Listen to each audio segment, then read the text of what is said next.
Ahora vamos a ver la preparación de materiales mesoporosos funcionalizados. Vamos a ver cómo preparar el soporte, digamos el sólido, y después cómo vamos a hacer para funcionalizar.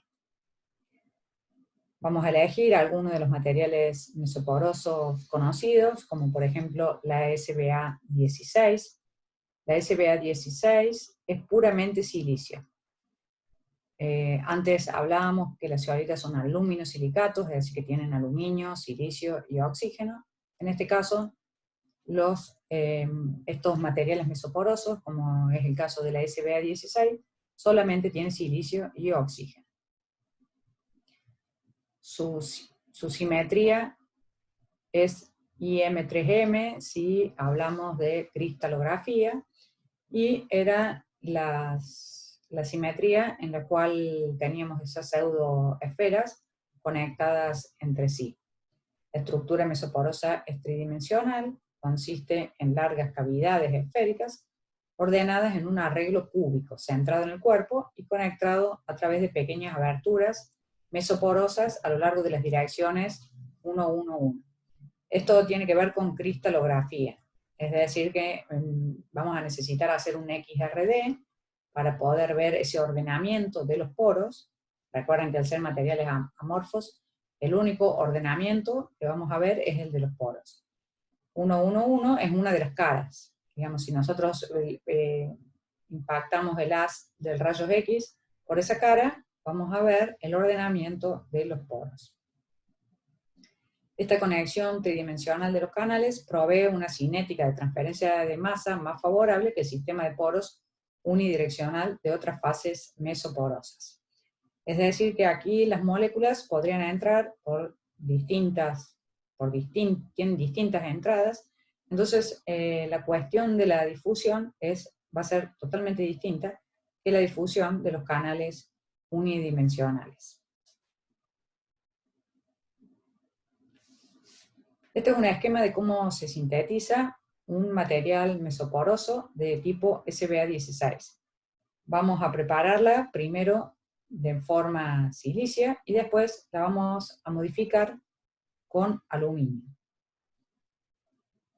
Para preparar un material mesoporoso SBA16, nosotros vamos a necesitar la fuente de silicio y el agente plantilla.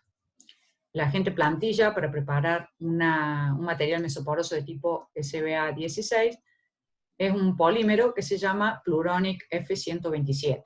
Es decir, que es un polímero, es una molécula orgánica de gran tamaño. Este polímero lo vamos a disolver en una solución ácida. Para ello vamos a agregar ácido clorhídrico. Vamos a calentar a 35 grados centígrados y lo vamos a tener agitando en forma continua durante 24 horas. Luego vamos a agregar la fuente de silicio. Esto que ven aquí, TEOS, es tetraetil ortosilicato. Esto es un alcóxido que posee silicio y es la fuente de silicio. La fuente de silicio generalmente utilizada es un silicato de sodio y silicato de potasio. Pero este alcóxido, tetraetil ortosilicato, es más eficiente para utilizarlo con este método que se llama método del sol-gel. Es más caro que el silicato, pero es más eficiente para la síntesis. Hidroliza mejor y condensa mejor. Por eso en este caso, para sintetizar un SBA16, vamos a utilizar como fuente de silicio tetraetil ortosilicato. Entonces la fuente de silicio se agrega por goteo a la solución que contiene el agente plantilla o molde. A la solución se la deja en condiciones estáticas, es decir, sin agitación, durante 24 horas y ahora se la calienta a 80 grados centígrados. Pasadas estas 24 horas, el material sólido que se ha formado se filtra, se lava y se seca. Luego procedemos a realizar una desorción con nitrógeno. ¿Qué significa esto? Quiere decir que nosotros ahora lo que queremos es arrastrar el agente plantilla. Queremos sacar para tener nuestro material inorgánico poroso. Lo primero que vamos a hacer es disolverlo con nitrógeno, es decir, hacerle atravesar un flujo de nitrógeno a temperatura programada. Es decir, vamos a empezar a temperatura ambiente y lo vamos a llevar hasta 450, 500 grados, de manera de que algo de la agente plantilla empiece a despegarse y eliminarse. Este primer paso es con el objetivo de lograr la eliminación de la agente plantilla de la forma más suave, menos agresiva posible. Como no vamos a lograr eliminarlo todo, ya que se va a quedar pegado en las paredes, vamos a tener que proceder a la calcinación. La calcinación es una oxidación a altas temperaturas, en aire o en oxígeno, y ya es un proceso más agresivo para el material, en el cual la molécula orgánica, el pluronic, se va a oxidar y se va a transformar en dióxido de carbono, que se va a eliminar. Durante esta calcinación, depende mucho de qué material mesoporoso se trate, pero como habíamos dicho que los materiales mesoporosos son en general un poco menos robustos que los materiales microporosos, esta calcinación tiene que ser un proceso suave, ya que no vaya a ser que durante la calcinación colapse la estructura de nuestro mesoporoso. Por lo tanto, vamos a empezar a temperatura ambiente y lo vamos a llevar hasta 500 grados, pero con una rampa de calentamiento muy, muy suave. Hay materiales muy poco resistentes, como la SBA3, que necesitan utilizar una rampa de 1 grado centígrado por minuto. Y hay otros mesoporosos, como la SBA15, que tienen paredes más gruesas, que son más resistentes y que podemos usar una rampa de 10 grados centígrados por minuto. O sea, dependiendo cuál es el material que nosotros queremos sintetizar, sabiendo su robustez, vamos a elegir la rampa de calentamiento. Pero esto es algo que hay que tener en cuenta siempre en la síntesis. Luego de la calcinación, el agente plantilla se eliminó y nos quedó nuestro material mesoporoso hueco, puramente silicio. De esta forma obtuvimos el material silicio SBA16. Si nosotros queremos, al igual que una zeolita, agregarle aluminio para darle cierta acidez, recuerden que si nosotros podemos reemplazar algunos de los silicios por aluminio, el aluminio, que es trivalente, al encontrarse en una posición tetraédrica, ya que siempre en todos estos materiales es la unión de los tetraedros que va formando la cadena. Si bien no es una cadena muy larga que se repite porque es amorfo, la unión de los tetraedros sigue existiendo en los materiales mesoporosos. Si alguno de esos tetraedros silicios nosotros queremos reemplazarlos por tetraedros de aluminio, vamos a generar una densidad de carga negativa que va a poder ser compensada por un catión. Si ese catión es un protón, vamos a tener un material mesoporoso con una cierta acidez.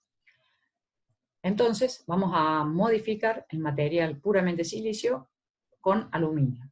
Para ello, lo que vamos a hacer es muy simple y es una aluminación post-síntesis. Es decir, que vamos a poner en contacto nuestro material sólido ya seco con una solución de aluminato de sodio a un pH de 5,6. Lo vamos a tener en temperatura ambiente durante 20 horas agitando, y de esta manera, en este proceso, el aluminio se va a ir incorporando, reemplazando isomórficamente, es decir, en la misma posición que estaba el silicio. Algunos silicios van a salir y van a entrar algunos aluminios. Luego procedemos a la calcinación en aire, de la misma manera que hicimos antes, y vamos a obtener el material ahora se va a llamar aluminio SBA16. Les recuerdo, mayormente va a ser silicio, pero ahora va a tener algunos átomos de aluminio, sustituyendo isomórficamente al silicio. Este material ahora va a poseer una cierta acidez, que puede ser tanto de Bronsted o de Lewis. Para que el que no se acuerda, un ácido de Bronsted es una sustancia capaz de ceder un protón, y un ácido de Lewis es una sustancia capaz de recibir un par electrónico. El aluminio, al estar tetraédrico, genera la posibilidad de formar un ácido de Bronsted, y a veces el aluminio no puede estar tetraédrico, sino que se queda trivalente, se queda unido, digamos, a 3 átomos de oxígeno, pero en una cuarta posición del sólido queda un hueco que puede ser una vacante para albergar un par de electrones. Por eso también el aluminio puede generar ácido de Lewis y ácido de Bronsted. La acidez de un material mesoporoso es mucho menor que la acidez de una zeolita, ya que al esta cadena no poder repetirse regularmente, la cadena está entrecortada, por lo tanto va a haber mucho menos sitios de aluminio trivalente o tetraédricos que pueden generar esta acidez.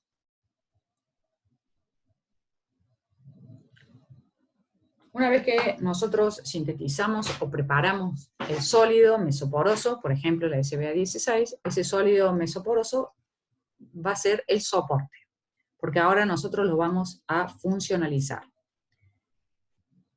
Aquí yo pongo método de preparación de catalizadores, pero en realidad la funcionalización con nanopartículas metálicas puede utilizarse para muchas otras funciones, casi para todas las funciones y aplicaciones que vamos a ver en el resto de la materia. Pero acá vamos a determinar cómo incorporar una nanopartícula metálica a ese soporte o matriz, que es el sólido mesoporoso SBA16. Hay varios métodos para lograr esta incorporación de nanopartículas, y dependiendo de qué método utilicemos, de cuáles son las fuentes del metal que utilicemos, y de las características del soporte, es el material final que vamos a obtener.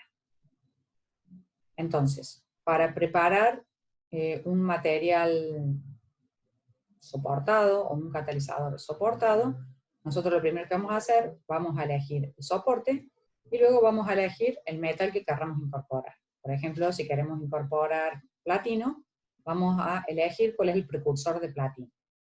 El platino no lo vamos a incorporar directamente como metal, sino que lo vamos a incorporar a partir de una sal de platino. Podría ser, por ejemplo, cloruro de platino. Luego, tenemos que, una vez que hicimos todo el procedimiento, que ya lo voy a explicar más adelante, procedemos al secado. Una vez que el sólido está bien seco, hay que activarlo. La activación consiste en la desorción a temperatura programada, en una atmósfera inerte, como puede ser el nitrógeno, como expliqué antes. El material se somete a un flujo de nitrógeno a temperatura programada, que puede ir de los 25 grados con una rampa de temperatura, 400, 500 grados, y este es el objetivo de eliminar lo orgánico, lo inorgánico, digamos, los aniones, lo que no nos interese que esté en nuestro material de forma suave. Esta forma suave es para empezar a eliminar algo de lo no deseado y que no vaya a romper la estructura. Como no vamos a lograr la eliminación completa de todos los materiales indeseados, vamos a tener que proseguir con una calcinación en aire. Este proceso, ya les dije antes, es más agresivo, es una reacción química, lo cual no ocurre antes, en una atmósfera inerte es solamente un arrastre. Acá tiene que ocurrir la reacción química de oxidación de nuestra materia orgánica o inorgánica, para que se transforme en un gas, para que pueda ser eliminado del material. En el caso de que nosotros incorporemos a nuestro material un metal, y que lo queramos reducido, por ejemplo, si incorporamos platino y queremos platino 0, o incorporamos hierro y queremos hierro 0, cobre 0, vamos a tener que luego reducir.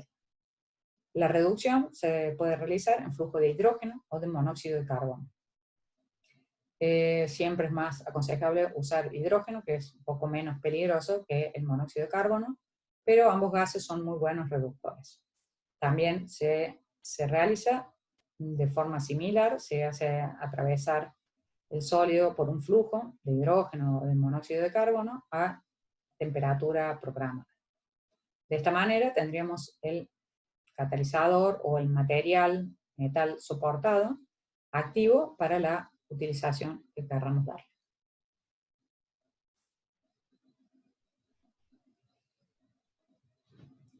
Hay muchos métodos de preparación de estos materiales metal soportados, pero los más utilizados es el método, digamos, entre los métodos que existen, el más utilizado es el método de deposición.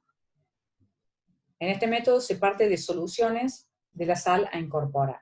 Como les decía antes, si quiero incorporar hierro, voy a usar una sal, nitrato o cloruro de hierro. Si quiero incorporar nanopartículas de platino o de iridio, voy a usar sus sales, cloruros, nitratos, sulfatos, digamos la sal que sea. Dentro de los métodos de deposición, hay dos métodos muy utilizados, mayormente utilizados, que son los que les voy a explicar en esta clase, y que uno se llama impregnación y el otro se llama intercambio iónico. El primero de los métodos, y el más sencillo, es la impregnación. Los precursores, es decir, la sal del metal a incorporar, se incorpora al soporte, por ejemplo la SB16, por precipitación o cristalización sobre él, a partir de una solución de la sal metálica y después evaporando a sequedad el disolvente. Es decir, que esta sal del precursor, por ejemplo, la sal nitrato de hierro, se lo disuelve en un solvente, luego se lo pone en contacto con el material sólido. El solvente siempre es preferible que sea agua, pero si la sal que nosotros utilizamos no es soluble en agua, podemos usar otro solvente, como por ejemplo un alcohol. Dependiendo de la relación entre el volumen de la solución del compuesto metálico y el volumen de poros del soporte, o sea, hay que hacer un cálculo para asegurarnos que el volumen de la solución va a ser suficiente para impregnar todo el sólido, se habla de impregnación normal o por humedad incipiente. En este último tipo de impregnación se emplea un soporte seco al que se añade un volumen de disolución del componente activo aproximadamente igual a su volumen de poro. Es decir que previamente hay que caracterizar el material, determinar cuál es el volumen de poro y de ahí calcular el volumen de la solución.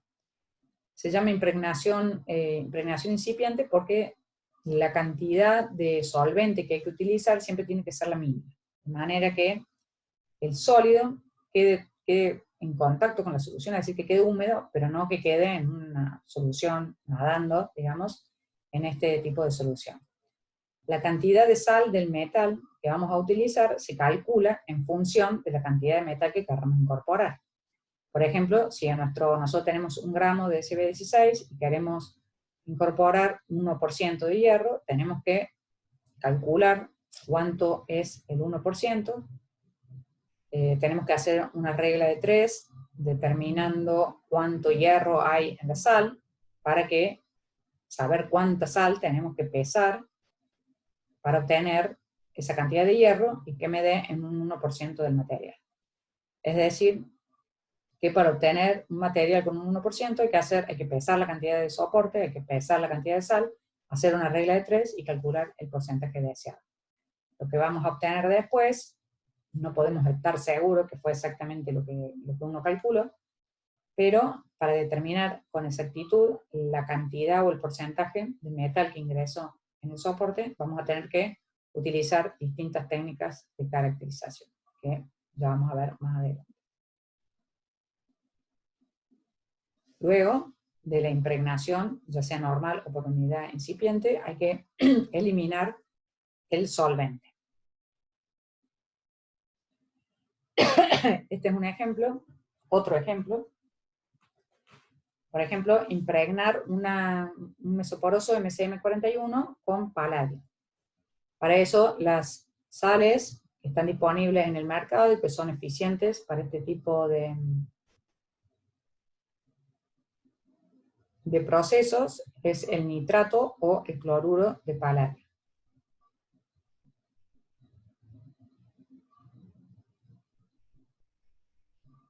En solución acuosa. Como les decía siempre, si son solubles en agua, mejor utilizar agua.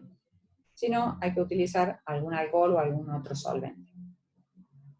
El paladio, entonces, va a ser el contraión o ese ion que va a compensar alguna de las cargas negativas de manera de poder anclarse o pegarse en la superficie, ya sea que puede ser superficie externa o interna del sólido. Luego del proceso de impregnación, que es muy simple, solamente consiste en poner en contacto la solución acuosa con el sólido, por ejemplo en un balón, agregamos el sólido, luego le agregamos la solución, siempre con la mínima cantidad de solvente posible, como para que humedezca a todo el sólido, y luego vamos a proceder a la eliminación del solvente. La eliminación del solvente generalmente se hace en un evaporador rotatorio, el vacío. El vacío es para poder evaporar, por ejemplo, el agua a menor temperatura, así la eliminación del agua es más suave, siempre tratando de no romper estructura, siempre tratando de hacer de la forma menos agresiva posible. Por eso se utiliza un evaporador rotatorio, rota para que la eliminación sea más uniforme, y el vacío para poder realizar la evaporación a menor temperatura. Una vez que el material sólido, que ya tiene el metal, la sal incorporada, está seco, vamos a proceder a la calcinación al aire, porque por ejemplo si usamos nitrato de paladio, nosotros vamos a calcinar el nitrato, lo vamos a oxidar, lo vamos a transformar en dióxido de nitrógeno, que esté gaseoso y son eliminados. En el caso de que el paladio lo querramos en estado de oxidación cero, metálico, que sirve para muchas reacciones, lo vamos a reducir con hidrógeno a 400 grados. Vemos acá aquí como esta es una partícula del material, del sólido mesoporoso, y estas serían las partículas de paladio que han quedado incorporadas, pegadas, ancladas en la superficie del sólido. Aquí les muestro fotos del evaporador rotatorio para la eliminación del solvente. Rota, digamos, y aquí adentro va a estar el sólido. Las rotaciones para que la eliminación sea más uniforme, y el vacío para poder trabajar a menor temperatura. Como les decía antes, la cantidad de sal en función del porcentaje de metal a incorporar, muy simplemente se calcula con reglas de 3, y las revoluciones, digamos, la rotación se puede regular con este aparato. Y también la temperatura del baño. Aquí adentro del balón, entonces está el catalizador con la solución, se sumerge en un baño a la temperatura adecuada. Por ejemplo, si el solvente es agua, al vacío, a 80 grados, el agua se evapora muy rápidamente. Cuando nosotros tenemos el material bien seco, es decir, que está bien seco, se empieza a despegar del balón, y ahí ya sabemos que ya lo podemos llevar a calcinar o a reducir. La calcinación en aire o en oxígeno ocurre en un aparato como este que se llama mufla, que tiene un sistema de calefacción que nos permite calentar la mufla a una determinada rampa. Dependiendo cuál es el material, si es un material frágil, lo vamos a calentar con una rampa baja, y si es un material robusto, lo podemos calentar con una rampa alta. Este es un equipo para realizar la reducción, por ejemplo, con hidrógeno, o la desorción con nitrógeno. En este caso, como no estamos usando aire ni oxígeno, sino que estamos usando nitrógeno o hidrógeno o algún otro gas, es necesario utilizar un sistema de flujo pistón, donde nosotros podemos disponer con seguridad la eliminación del gas, en este caso el hidrógeno. Este es un reactor de flujo pistón, está adentro de un horno calefactor, posee un manómetro para medir la presión y una termocupla para controlar la temperatura. El proceso de reducción también se va a realizar con una rampa de calentamiento de temperatura ambiente a una temperatura máxima. La temperatura máxima de reducción va a depender del metal que nosotros querramos reducir. Como nosotros sabemos, cada metal tiene su temperatura determinada de reducción. La temperatura máxima, tanto de reducción como de calcinación o de desorción de cualquier material, va a depender de ese material. Es decir, un material más robusto como una zeolita puede ser calcinado hasta 700 grados y no va a perder estructura, no va a colapsar. En cambio, un material mesoporoso menos robusto, como por ejemplo una SBA3, no pueden calentarse a más de 400 o 500 grados. Entonces la temperatura máxima de calentamiento del material hay que tener mucho cuidado porque depende de la robustez de ese material. El otro método para incorporar nanopartículas metálicas a un soporte, mesoporoso, microporoso también podría ser, es lo que se llama intercambio iónico. En el método de intercambio iónico, igualmente vamos a utilizar la sal del metal que queremos incorporar y lo vamos a disolver en un solvente. Ahora no nos interesa usar poquito solvente o poquita agua, podemos usar una solución muy diluida, con la concentración, digamos, deseada, porque ahora sí el sólido va a quedar sobrenadante o va a quedar suspendido, digamos, dentro de una solución. De ninguna manera queremos que ahora nuestra mezcla de sólido con la solución se quede sin solvente. Tenemos que mantener que el sistema, digamos, permanezca con la cantidad de solvente adecuado, porque en este método de intercambio iónico puede llevar muchas horas. Por ejemplo, para intercambiar el sodio de una zeolita por los cationes amonio para luego hacer la ácida, tienen que estar en contacto con la agitación 40 horas. Entonces no queremos que se evapore el solvente. Tenemos que cuidar muy bien de que no se evapore el solvente. La cantidad de sal que nosotros vamos a utilizar se calcula también por regla de 3, de acuerdo a la cantidad de metal que nosotros querramos incorporar. En el caso de un material mesoporoso, se calcula igual que en la impregnación, pero en el caso de una zeolita que tiene celda unidad, nosotros sabemos, al conocer la fórmula química de la celda unidad de una zeolita, sabemos exactamente la cantidad de átomos de sodio que existen en esa zeolita. Ese número de átomos de sodio va a ser el número de átomos de protones, por ejemplo, que van a poder ingresar en esa zeolita. Entonces, si nosotros contamos cuántos átomos de sodio hay en un gramo de la zeolita, vamos a saber cuántos gramos de protones o de cualquier otro catión, hierro, zinc, el que sea, puede ingresar en esa zeolita. Entonces ahí vamos a hacer un cálculo, de nuevo estequiométrico, pero ahora teniendo en cuenta la celda unidad, para saber cuánto de esa sal nosotros tenemos que pesar o agregar en la solución para realizar el intercambio. Podemos desear un intercambio del 100%, es decir, que se intercambien todos los sodios por protones, o podemos querer para otros usos un intercambio del 50%, del 60%, del 70%, o del 10% de lo que uno quiera. Entonces hay que hacer el cálculo en función de eso.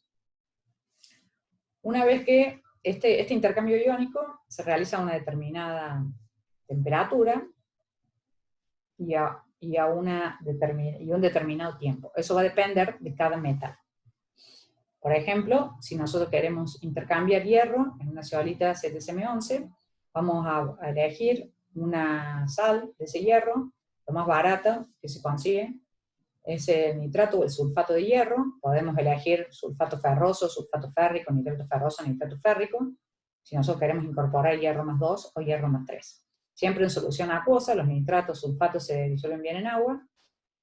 El hierro va a entrar como contraión, quiere decir que va a cambiar el ion o el catión que tenga la zeolita. Si la zeolita era sódica, cambia el sodio por el hierro, por eso se llama contraión. Tienen un tiempo determinado de intercambio. Si nosotros queremos un 100%, vamos a necesitar una cierta cantidad de horas. Eso va a depender de cada metal, de cada zeolita, de cada sólido mesoporoso, y de cada técnica que usemos, que hay que conocerlo previamente. Por ejemplo, como es muy conocida la técnica para transformar a una zeolita ZSM5 en una zeolita ácida, esto se sabe que con 40 horas de intercambio a 80 grados, con una solución de cloruro de amonio 1 molar, uno va a obtener un intercambio 100%. Pero si esto, digamos, no se sabe, hay que hacerlo por prueba y error. La cantidad de metal que ingresó aquí, luego de que nosotros creamos que terminó el intercambio, vamos a filtrar, porque acá ahora tenemos mucho solvente, entonces podemos directamente filtrar. Nuestro sólido va a quedar seco, y una vez que el sólido esté seco, una vez que el sólido esté seco, de esta manera separamos el sólido por un lado, y por el otro lado vamos a tener lo que quedó, digamos, del solvente filtrado. En ese solvente que separamos, con lo que haya quedado de solución, que no ingresó adentro del material, nosotros lo que vamos a hacer, vamos a titular. Vamos a titular por distintas técnicas, cada metal va a tener su técnica de titulación, y en la titulación vamos a determinar la concentración de la solución en el filtrado. nosotros conocíamos la concentración en la solución original, entonces la concentración de la solución original menos la concentración de la solución en el filtrado nos va a dar la concentración de metal que ingresó al sólido. Y así se calcula el porcentaje de intercambio. Puede haber entrado un 50%, un 60%, un 70%. Si ingresó más de lo que queríamos, bueno, el proceso nos salió mal, deberíamos volver a hacerlo con menos tiempo o con menos concentración de la solución inicial. Y si nos dio menos de lo que nosotros queremos, supongamos que nos dio un 50% y nosotros todavía queremos ingresar más metal, a ese sólido, con el 50% de hierro, lo volvemos a intercambiar. Le vamos a hacer otro intercambio, entonces vamos a volver a hacer todo el proceso de nuevo y vamos a lograr un porcentaje mayor. No siempre se va a poder obtener un porcentaje del 100%. Un porcentaje del 100% en una zeolita es muy fácil de obtener cuando queremos reemplazar el sodio por el protón, porque el protón es un átomo muy pequeño y tiene una carga de +1.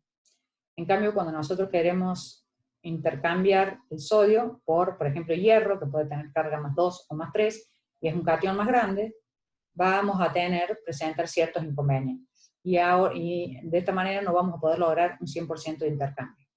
Esto es, mientras el catión sea más grande, problemas de tamaño estérico, va a ser más complicado el intercambio, y mientras mayor sea la carga del catión, va a ser más complicado el intercambio, porque un catión +2 necesita 2 aluminios tetraédricos cercanos, es decir, un catión +2 va a compensar 2 cargas negativas del sólido, y un catión +3 necesita compensar 3 cargas negativas del sólido. Es decir, que para que se intercambie un catión +3, tiene que haber 3 sitios negativos cercanos, lo cual no es fácil de encontrar. Por lo tanto, el intercambio de cationes de gran tamaño y de gran carga nunca se va a obtener porcentaje de intercambio alto. Un porcentaje de intercambio de 100% sí lo podemos lograr con el protón, por eso es que podemos obtener zeolitas 100% ácidas. En el caso de un material mesoporoso, que va a tener pocos sitios con densidades negativas, ese intercambio por el protón va a ocurrir, pero vamos a tener poco, un porcentaje de intercambio bajo, por lo tanto, los materiales mesoporosos van a tener mucha menos acidez que una zeolita. El proceso para terminar, digamos, para dejar el material listo, es el mismo que por el método de impregnación.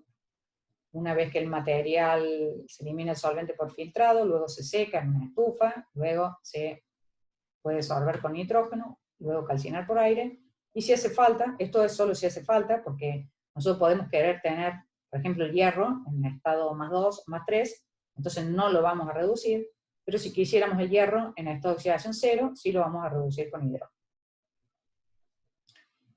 Esta es una foto de un intercambio iónico. ¿Ven? En intercambio iónico la solución posee mucho solvente, la sal está disuelta en ese solvente, el cálculo estequiométrico se hace antes, basado en la celda unidad, y luego hay que agitarlo. Dependiendo de cada metal, esta agitación tiene que ser a una determinada temperatura, y el número de horas también va a depender del metal, de la sal que utilicemos. En este esquema podemos ver cómo nosotros lo que queremos es intercambiar el catión que tiene nuestra zeolita o nuestro mesoporoso por el catión que nosotros queremos incorporar. O sea, entra uno, sale uno. En el caso que sea un catión +2, va a entrar uno y van a salir 2. Catión +3, tiene que entrar uno y salir 3. Como se habrán dado cuenta, el método de intercambio iónico es bastante más complicado, sirve fundamentalmente para zeolitas, no es muy útil para materiales mesoporosos, pero nos da la posibilidad de cambiar un catión por otro. Es decir, que a nuestro metal que incorporamos lo tenemos en tamaño atómico. En cambio, en el método de impregnación vamos a tener partículas de un cierto tamaño nanométrico, que puede ser de 1, 2, 3, 10, 15 nanómetros, que son partículas constituidas por millones de átomos de estos elementos metálicos. Por ejemplo, si nosotros tenemos una partícula de 10 nanómetros de platino, vamos a tener muchísimos átomos de platino desperdiciados. El intercambio iónico nos permite tener el platino y el catión de manera de tamaño atómico más expuesto a la función que tenga que cumplir. En el caso del intercambio iónico, el filtrado, todo esto a escala laboratorio, se utiliza un filtro Buchner con el papel de filtro en un Kitasato. Este está unido a una bomba de vacío, porque siempre la filtración conviene que sea el vacío para lograr hacerlo en forma más eficiente, más rápida, y que lograr la completa sequedad del sólido. Luego va el secado en una estufa y luego la calcinación. Digo secado antes, el secado puede ser en cualquier tipo de estufa, a 50 grados, 100 grados durante la noche, porque conviene que el material esté bien seco de la humedad del aire o del solvente antes de la calcinación, para que el proceso de eliminación del material residual sea lo más suave y menos agresivo posible. Luego de acá faltaría la desorción con nitrógeno, podría ser antes. En general, nosotros en nuestro laboratorio siempre tenemos la costumbre de hacer casi siempre el proceso de desorción con nitrógeno, porque así nos aseguramos de que la eliminación del material residual sea más suave primero, y luego todo lo que quedó, que no pudo ser eliminado, vaya por calcinación. Pero hay mucha gente que este paso, digamos, de la desorción con nitrógeno no lo hace. Y luego, una vez que en la calcinación, este paso es opcional, dependiendo con qué estado de oxidación queremos que esté el metal. Si queremos que esté reducido, tenemos que hacerlo, y hacemos una reducción en hidrógeno, siempre a temperatura, con rampa de calentamiento.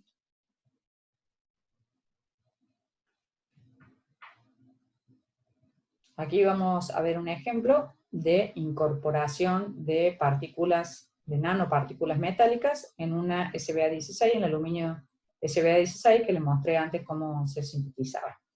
Este método que vamos a utilizar aquí es el de la impregnación. Vamos a incorporar iridio. La fuente de iridio que utilizamos es el acetilacetonato de iridio en etanol. Existe el iridio. En general, los materiales que son modificados con iridio se utiliza una sal de cloruro de iridio o de acetilacetonato.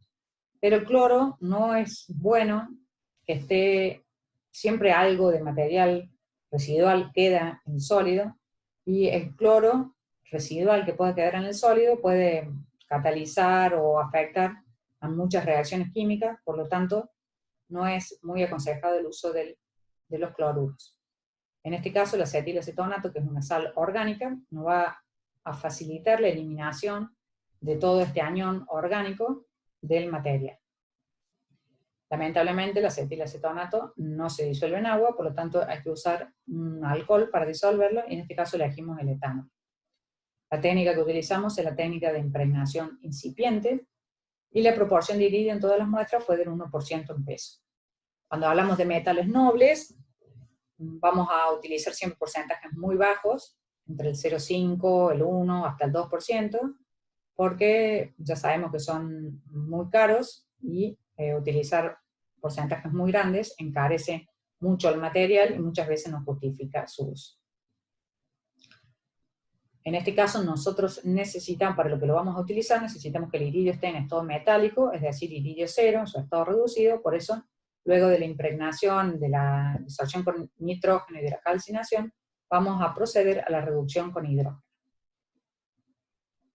En este proceso de reducción se reduce el iridio haciendo atravesar el material por un flujo de 20 mililitros por minuto de hidrógeno a hasta una temperatura máxima de 470 grados centígrados, con una rampa de calentamiento de 10 grados por minuto. En este caso podemos utilizar 10 grados por minuto porque la SB16 no es bastante robusta a la rampa de temperatura. Si hablásemos, por ejemplo, de una SBA3, tendríamos que usar una rampa mucho más baja. Siempre que uno prepara o sintetiza un material sólido, para saber realmente lo que se obtuvo, es necesario caracterizarlo. Ustedes vieron con Marcos todas estas técnicas de de caracterización, así que no las voy a explicar. Voy a pasar muy rápido a estas técnicas. En este caso, el FTIR, que es el infrarrojo con transformada de Fourier, y el XRD, o difracción de rayos X, son dos técnicas que me van a dar la huella dactilar del material que sintetice, del soporte. Con estas dos técnicas, yo ya sé si tuve una SB16, si tuve una SB15, una MCM41 o nada. Porque cada material tiene un patrón de infrarrojo y de rayos X característico. Cada una de las bandas que vemos aquí son características de algo que tiene ese material y no tiene ningún otro. Por ejemplo, a 970 aparece el stretching asimétrico silicio-oxígeno. A 802 aparece el stretching simétrico silicio-oxígeno-silicio. Es decir, la vibración de los enlaces característicos de la SBA16 aparecen en estos números de onda. A 1087, a 1078 aparecen el stretching asimétrico TO4, que significa tetraédrico, que puede ser tanto del silicio o del aluminio. Que aparezcan estas dos bandas quiere decir que el silicio o el aluminio están tetraédricos.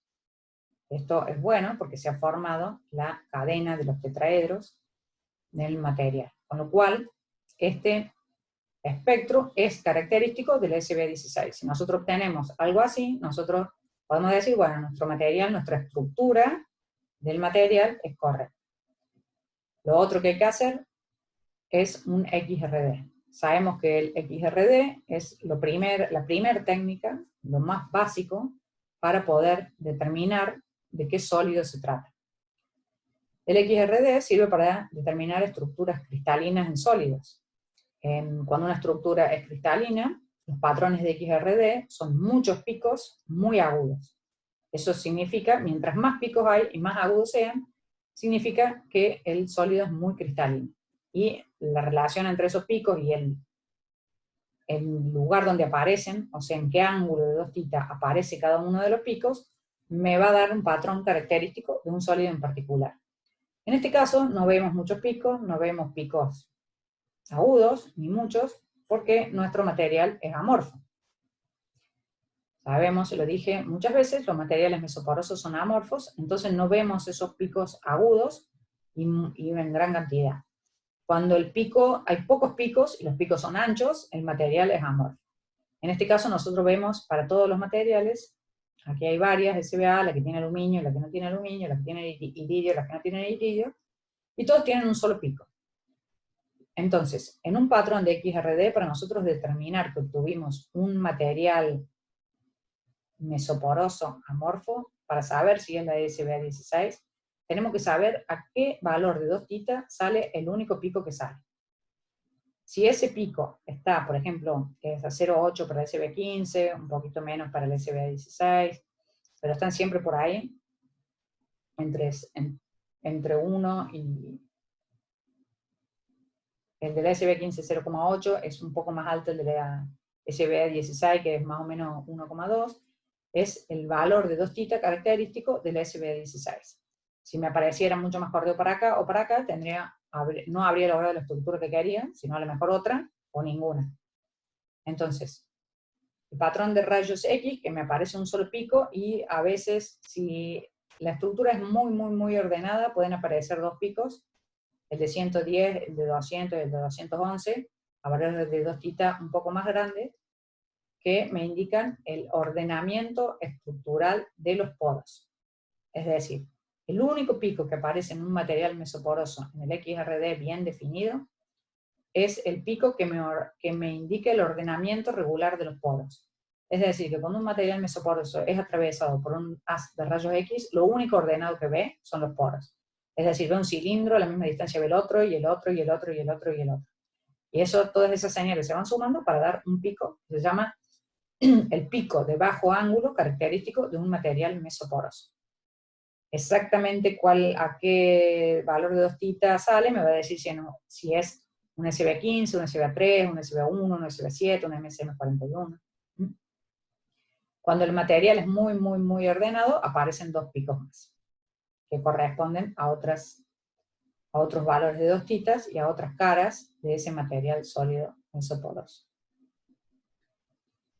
Otra técnica para caracterizar materiales mesoporosos es la técnica SEM, microscopía de barrido electrónico, y la técnica TEM, que es microscopía de transmisión electrónica.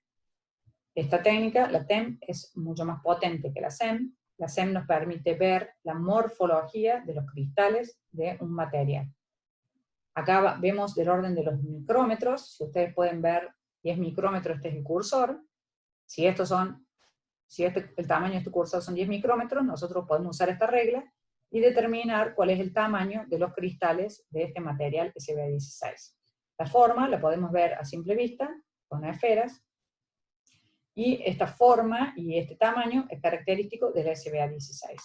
Cuando nosotros modificamos esa SBA16 con aluminio, vemos que cambió un poco la forma del sólido. Es decir, que la modificación, un tratamiento posterior, una nueva calcinación, puede cambiar la morfología del material. Podemos determinar la forma y el tamaño de los cristales de un sólido.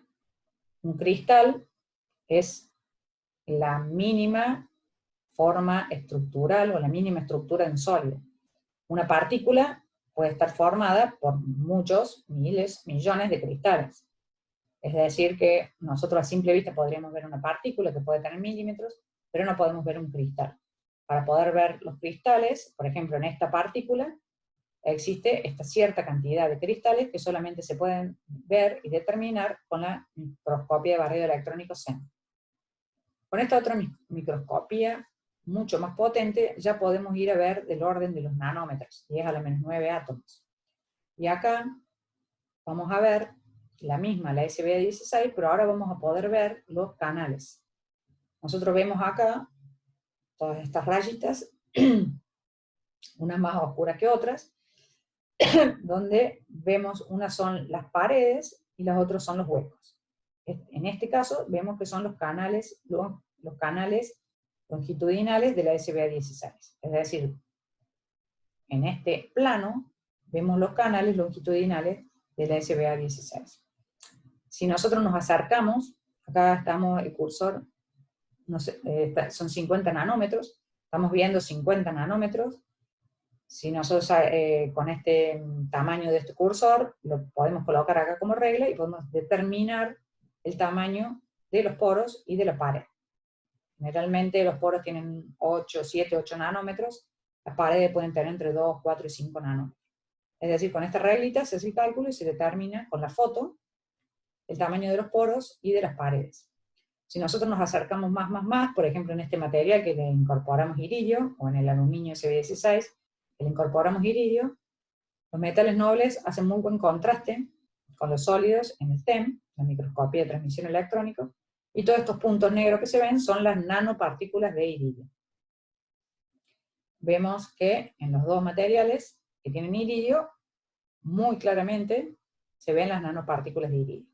Con el tamaño del cursor, si nosotros lo usamos como regla, podemos sacar el tamaño de las nanopartículas, que pueden estar aproximadamente entre 1, 2 o 3 nanómetros. Un tamaño de 1, 2 o 3 nanómetros es un muy buen tamaño de nanopartículas. Nosotros queremos, lo ideal, es que sean del menor tamaño posible para no desperdiciar dentro de estas partículas átomos de iridio que son muy caros. Entonces, si nosotros tenemos muchas nanopartículas de iridio, bien dispersas y uniformes, obtenemos un material con una muy buena dispersión, y muy buen aprovechamiento del metal noble. Acá tenemos otros dos ejemplos de otros mesoporosos, la MCM41 y la SBA3. En este caso, estos dos materiales son longitudinales. Esa es la única diferencia, no es la única, pero es la principal diferencia con la SB16, que tenía esa estructura tridimensional. La síntesis de la SBA3 es similar a la síntesis de la SBA16. La diferencia es que se utiliza otro agente plantilla, ya que vamos a tener una estructura distinta, vamos a necesitar un molde distinto. En este caso, el molde se llama bromuro de cetil tetraetil amonio. También la síntesis se realiza en medio ácido. La fuente de silicio es el tetraetil ortosilicato. Luego de agitación y a un pH muy bajo se forma el gel. Finalmente hay que filtrar, secar, lavar. Utilizamos reflujo de etanol para eliminar ese agente plantillo molde de forma suave y luego lo eliminamos de forma más agresiva a través de la calcinación. De esta manera obtenemos el material SBA3. Si nosotros queremos a la SBA3, que es puramente silicia, porque solo usamos silicio, transformarle, agregarle aluminio, hacemos una aluminación por síntesis, igual que antes, utilizando como fuente de aluminio aluminato de sodio. Luego filtramos, lavamos, secamos, calcinamos en aire y obtenemos el aluminio SBA3. Este proceso se llama proceso Sol-Gel. La MCM41 se prepara en forma muy parecida a la SBA3, solo que el agente plantillo se disuelve en un medio básico. Se agrega la fuente de silicio, proceso similar, y se obtiene la MCM41. Si nosotros queremos incorporarle nanopartículas, podemos utilizar el método de impregnación húmeda, de nuevo utilizando acetilacetonato de iridio, y si el iridio lo queremos reducido, le hacemos el proceso de reducción con hidrógeno y obtenemos los materiales modificados con nanopartículas de iridio. De nuevo, caracterizamos y vamos a ver el patrón característico de la MCM41, que lo único que va a presentar va a ser su pico bien definido a bajo ángulo, y los picos, dos picos muy poquito definidos a mayor ángulo o valor de 2 θ. A bajo ángulo, entonces nosotros vemos la estructura del material, y a alto ángulo vamos a ver el iridio. O sea, a alto ángulo aparecen el iridio, si está como iridio cero, iridio metálico, ese iridio metálico sí puede tener una estructura cristalina. Entonces, a mayor ángulo, vamos a ver los picos característicos del iridio metálico. Si aparecen estos picos, quiere decir que algo de iridio cero tenemos en el material. Lo mismo para la SBA3. El pico característico, fíjense que los ángulos son distintos porque donde aparece el ángulo, el bajo ángulo, es característico de cada material. Y a alto ángulo vamos a ver los picos característicos del iridio metálico. Si tuviéramos iridio, óxido de iridio, también podrían aparecer los picos característicos del óxido de iridio. Y eso significaría que el iridio no se reduce. Es decir, que una de las técnicas para determinar la oxidación o el éxito de la reducción del iridio es si aparecen los picos de óxido de iridio a alto ángulo en el XRD. El TEM nos permite ver el tamaño de las partículas. Vemos que acá son bastante más grandes, es decir, no tuvimos una buena dispersión de las nanopartículas de iridio en estos materiales. Cuando uno realiza un TEM, no nos basta con decir, vemos que las partículas no son todas exactamente iguales de tamaño, es decir, que no tenemos una gran uniformidad. Entonces, muchas veces lo que tenemos que hacer es un histograma con la distribución del tamaño de partículas. Para esto hay que sacar muchas fotos al material, muchas, yo acá muestro solamente una, pero hay que sacarle muchas fotos al material y en cada foto contar, sacar con el cursor, determinar el tamaño de cada partícula y cuántas hay con un tamaño de menos de 1, cuánto hay con un tamaño de 1,5, cuánto hay con un tamaño de 2, 2,5, 3, 3,5, 4, y se va formando el histograma. Y acá ves, contamos el número de partículas que tienen un determinado tamaño. Luego, ajustamos con una campana de Gauss y donde nos dé el máximo, ese va a ser el tamaño medio de partícula. Es decir, si para este material nos dio un máximo cerca de 2, vamos a suponer que todas las partículas tienen 2. Vamos a sacar un promedio del tamaño de partículas. Quiere decir que sintetizamos un material con un tamaño medio de partículas de 2 nanómetros. Lo mismo se hace para todos los materiales. En el TEM, acá tenemos TEM de materiales modificados con óxido de titanio. El óxido de titanio no se ve tan bien como los metales nobles, como el iridio, como el platino. Se ve como todo manchado, entonces no, el tamaño de las partículas de óxido de titanio no es fácil, casi imposible, determinarlo por TEM. En esta sí se puede ver la distribución longitudinal de los canales, y este que es otro plano, podemos ver la entrada de los bocos, a las bocas de los poros. Fíjense que esto es como un panal de abejas, donde vemos el ingreso de la boca de poro de la forma hexagonal. Es decir, este es el mismo material, o un material, digamos, parecido, pero con distinto ángulo. En uno podemos ver los canales y en otro podemos ver el ingreso a la boca de los poros. La SB15, bueno, acá les presento algunas diapositivas de SB15, porque es de todas las SBA, es la más robusta, la más fácil de sintetizar y la más utilizada. Así que es un material que se lo puede sintetizar en el laboratorio. Nosotros en el Nanotech lo sintetizamos en mucha cantidad, muy fácilmente, es muy robusta, por lo tanto es muy útil para funcionalizarla con todo lo que a uno se le ocurre, y también se la puede comprar comercialmente. Se prepara igual que cualquiera de los otros materiales mesoporosos, que ya vimos antes, esto lo tengo para que ustedes lo lean. El procedimiento es igual, el agente plantilla también es el Pluronic 123, y digamos el material luego de la calcinación obtenido es la SB15. Este es un SEM de la SB15, la SB15 se caracteriza por sus cristales tener esta forma de gusanito, en el orden de casi una micra, entre 1 y 3 micrones tienen los gusanitos de la SB15. Estos son unos TEM muy bonitos, donde podemos ver la distribución de los canales. Con el cursor fácilmente se puede determinar el tamaño del poro y de la pared. Y este es otro plano, donde se puede ver la entrada a cada uno de esos canales. Son los canales como visto de arriba, y acá visto desde la entrada. Fíjense el perfecto ordenamiento y regularidad de los poros y de los canales. Este es una SB15 modificada por impregnación con platino y con iridio. Se ven perfectamente los canales y las partículas de los metales. Aquí nosotros con el cursor y con el tamaño de los poros podemos ver que las partículas son bastante grandes. Quiere decir que para que la partícula esté adentro del poro tiene que ser más pequeña que el poro. Las que son más grandes seguramente están en superficie externa, o sea, están afuera del poro. Estas partículas grandes, muy grandes, que pueden tener 10, 15 o 20 nanómetros, nunca pueden ingresar en los poros, entonces se forman afuera del poro.